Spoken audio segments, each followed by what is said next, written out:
Hello friends, তোমরা সবাই কেমন আছো? আশা করি ভীষণ ভালো আছো। আর বড়মা লাইফস্টাইলে তোমাদের সবাইকে স্বাগত। বেশ অনেক দিন পর আবারও তোমাদের সাথে একটা ব্লগ শেয়ার করছি। এটা কিন্তু দুদিন আগেকার করা একটি ব্লগ। যাই হোক, দিনটি ছিল আমার বরের জন্মদিন, 6ই আগস্ট। তো তারই কিছু অল্প অল্প করে যেটুকু পেরেছি তোমাদের সাথে শেয়ার করি। সকালবেলা উঠে যেটা আমার কাজ থাকে, মানে চিনি যখন ঘুমায় তখনই আমি সমস্ত কাজ করে নিতে পারি, তোমরা জানো। তো যাই হোক, চিনি এখানে দেখো ঘুমাচ্ছে, একটু একটু করে পাও নাড়ছে। তো ওকে রেখে আমি সমস্ত কাজকর্মগুলো কমপ্লিট করে নিচ্ছি। বুঝতেই পারছো, বাড়িতে ছোট্ট বাচ্চা থাকলে আর একার দ্বারা সমস্ত কিছু একাই সামলানো তাহলে কতটা টাফ। তো যাই হোক, এখানে সমস্ত কাজ আমি করে নিচ্ছি। আর চিনি দেখো উঠে গেছে, হাত পা নাড়িয়ে খেলা করছে।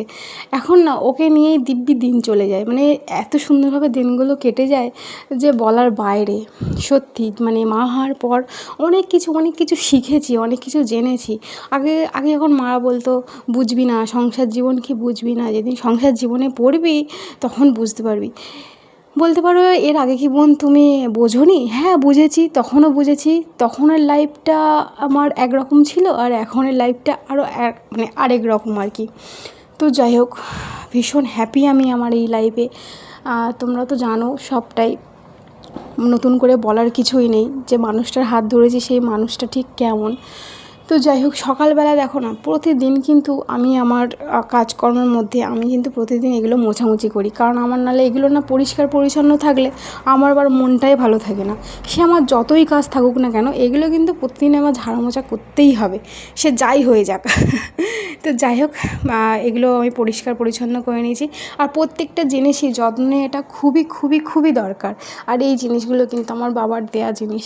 আরও বিশেষ করে এগুলো খুব যত্ন নেওয়া, মানে নেওয়াটা আমার কাছে আরও বেশি গুরুত্বপূর্ণ। তো যাই হোক, এখানে সমস্ত কাজকর্ম করছি। আর দেখো, চিনি মায়ের সাথে কিন্তু একটু আধটা মানে কেঁদে উঠছে, আমি ওই সাউন্ড করছি চুপ করো, এই তো আমি মা। মানে যা হয় আর কি। প্রতিদিন তো তোমাদের সাথে ব্লগ করতে পারি না, কারণ কি জানো ব্লগে একটা করতে গেলে কতটা সময়ের দরকার। আর এই সকালবেলা না অনেক মানে রাতে তো খুব একটা ঘুম হয় না, খুব কম ঘুম হয় আমার। বারবার করে উঠতে হয়, চিনিকে খাওয়াতে হয়, তার জন্যে। আর সকালে এনার্জি থাকে না ক্যামেরা ধরে ধরে ভিডিও করব। তো যাই হোক, দেখো স্নান টান করে এসেছি। আর আমার চুলটা ভীষণ বড় হয়ে গেছে আর নিচের দিকটা একটু সরু মতো হয়ে গেছে। আসলে সেই চুল কেটেছি মানে চিনি পেটে আসার আগে। এমনকি আমি আইব্রো পর্যন্ত করিনি, সেই মানে আগের বছরে দুর্গাপুজোর সময় করেছিলাম। আর তার মধ্যে আর করাও হয়নি। অতটাও খারাপ লাগে না, তার সময় পাই না তো, তাই করতেও পারি না। দেখি এবার করতে হবে। তো যাই হোক, স্নান টান করে দিনটি আরও বিশেষ। আমার বরের জন্মদিন তো খুব মানে বিশেষ দিন, তার উপরেও মানে সেদিন ছিল বৃহস্পতিবার, তার জন্য আরও বেশি স্পেশাল আর কি। তো স্নান করে সিঁদুর পরা মানে সব কিছু আমার কমপ্লিট হয়ে গেছে। আর তারপরে এখানে দেখো সবচেয়ে বড় কাজ মন্দিরের ঠাকুরের বাসন টাসন মাজা। তোমাদের সাথে আমি সেটা শেয়ার করতে পারিনি। যাই হোক, ঠাকুর পুজো থেকেই তোমাদের সাথে মানে দেখানোটা শুরু করেছি। এখানে দেখো আমি ঘটে মানে প্রতি বৃহস্পতিবার কিন্তু আমি এই ঘরটা তুলে মাজা ঘষা করে নতুন করে আবার গঙ্গা জল ঘট বসিয়ে আমি বসাই আর কি। যাই হোক, কারণ কি আমি আগে আমার মাটির ঘর ছিল, আমি তুলতে পারতাম না। হ্যাঁ, তার মাটির ঘর কি তুলে কি আমি করবো, ওর জন্য না আমার খুব অসুবিধা হতো। তো তার জন্য আমি এই ঘরটা কিনেছিলাম। তোমরা তো জানোই, ঘটিয়ার এই আমের পল্লব আর ডাবটা আমি অনলাইন থেকেই কিনেছি। ভীষণ কিন্তু ভালো। অনেকে বলেছে কেন কিনেছিস, কালো হয়ে যাবে দুদিন পর, কিন্তু না, আমি তো দেখছি বেশ ভালোই আছে, অসুবিধা কিছুই নেই, ভীষণই ভালো। তো যাই হোক, এখানে দেখো অনেক ফুল পেয়েছি। আমি ঠাকুরকে মনের মতো করে সাজাতে পেরেছি। আর যতই ফুল পাই বা না পাই, আমার বর কিন্তু আমার জন্য প্রতি বৃহস্পতিবার ফুলের মালা গোপালের জন্য মানে সব ভগবানের জন্যই নিয়ে আসে। তো এখানে ফুল দিয়ে মাকে খুব সুন্দর করে সাজিয়েছি একদম মনের মতো করে। তারপরে দেখো এখানে আজকে মানে বৃহস্পতিবার, শনিবার, মঙ্গলবার আর বৃহস্পতিবার করে আমি কর্পূর ধরাই।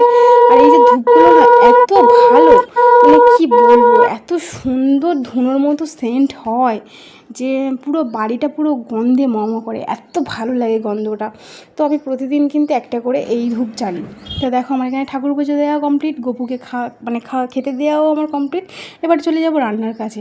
রান্নার মধ্যে জানোই তো বৃহস্পতিবার, তাই সমস্ত কিছুটা ওই যে বার্থডে বয় খেতে বসেছে, খুবই অল্প স্বল্প আয়োজন করেছি, দেখো সাজিয়ে দিয়েছি, হ্যাপি বার্থডে। চিনিকে নিয়ে এর থেকে বেশি আর করতে পারলাম না, আর তার উপরে আজকে বৃহস্পতিবার, তাই সব কিছু নিরামিষ। কী কী আছে বলে দাও একটু। হ্যাঁ, আলু ভাজাটা কে বলবে, ঝুড়ি ঝুড়ি ঝুড়ি, আচ্ছা পনির বাটার মশলা, পায়েস, ভীষণ ভালোবাসে। যাই হোক, তুমি খাও, জন্মদিনে অনেক অনেক শুভেচ্ছা, অনেক অনেক ভালো থাকো, সুস্থ থাকো, হাসি খুশিতে থাকো। আর আর হ্যাঁ, তুমি আস্তে আস্তে খাও। না না না না, তুমি খাও, আমার চিনি এখন ঘুমাচ্ছে। যাই হোক, সে তোমার পায়েস ভীষণ পছন্দ করে। তারপরে এটা আগের দিন রাতে 12টার সময় কেক কেটেছিলাম, তারই কিছু ভিডিও তোমাদের সাথে শেয়ার করবো বলে রেখেছিলাম। তোমার বর কিন্তু জানতোই না, পুরোটা একদম সারপ্রাইজ দিয়েছি ওকে। ও একটুর জন্যও বুঝতে পারিনি যে আমি কেক এনে রেখেছি, কারণ ও বুঝবে কীভাবে, ও ভাবছে যে এইটুকু মেয়ে ও আর কোথায় যাবে, ছোট্ট বাচ্চা নিয়ে।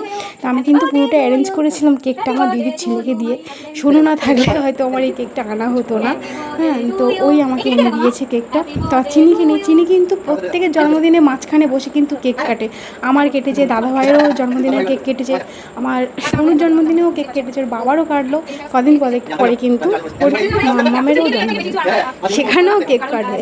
তো যাই হোক, তোমরা সবাই আশীর্বাদ করো আমার দিনগুলো যেন এইভাবেই যায়, আর সবাই এটুকু প্রে করো যেন আমার চিনি সবসময় সুস্থ থাকে, আর সারা জীবন যেন সবাইকে হাসি খুশিতে রাখতে পারি।